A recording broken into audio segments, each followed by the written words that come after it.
Πίστεψέ με, θα αναθεωρήσεις άμα μάθεις πόσα λεφτά βγάζει ένας gamer streamer στην Ελλάδα το 2025. Πάμε να κάνουμε ένα αναλυτικό breakdown των εσόδων για να καταλάβεις τι εννοώ. Και για να μην νομίζεις πως μιλάμε για κανένα μεγάλο streamer, μιλάμε για 300 με 500 subscribers, που δεν είναι μεγάλο νούμερο. Πάμε να δούμε το business plan του. Οι πηγές εσόδων του streamer είναι 5 και συγκεκριμένα.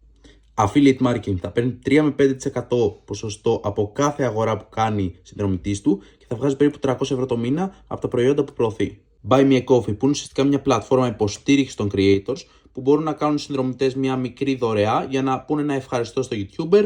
Μπορεί να του δώσουν 5 ευρώ, 2-3 ευρώ, ας πούμε του δίνουν 5 ευρώ από 15 άτομα το μήνα, 75 ευρώ το μήνα περίπου. Όπως παρόμοια είναι και τα Steam Donations, 2 ευρώ από κάθε άτομο, 30 άτομα περίπου το μήνα, 60 ευρώ το μήνα. Μόνο από donations που είναι μέσα στο stream. Στη συνέχεια έχουμε sponsorships μικρών brand, δηλαδή κάποιο brand μπορεί να του δίνει πληκτρολόγια, ποντίκια, οτιδήποτε που θα φαίνεται μέσα στο stream και τα χρειάζεται ο creator, θα του δίνει 200 με 500 ευρώ το μήνα. Μόνο για να του κάνει shout-out στο brand και να το διαφημίσει ουσιαστικά. Τέλος, ένα εξίσου σημαντικό έσοδο είναι τα χρήματα που παίρνει από τις πλατφόρμες. Συγκεκριμένα, τα stream που κάνει, τα κάνει record και συνέχεια τα ανεβάζει στις πλατφόρμες όπως είναι το YouTube.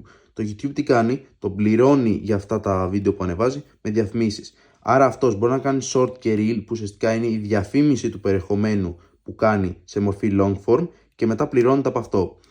Με αυτό βγάζει περίπου 800 ευρώ το μήνα. Συνολικά λοιπόν έχουμε 140 ευρώ περίπου από donations και give me a coffee. 800 ευρώ από τις πλατφόρμες που παίρνει λόγω δημιουργίας περιεχομένου, 400 ευρώ από τους sponsors, μικροsponsors από αυτά που είπαμε για τα πληκτρολόγια κλπ. 160 ευρώ από τα affiliate και σύνολο όλα αυτά βγάζουν 1500 ευρώ το μήνα. 1500 ευρώ το μήνα για να είσαι streamer στην Ελλάδα το 2025.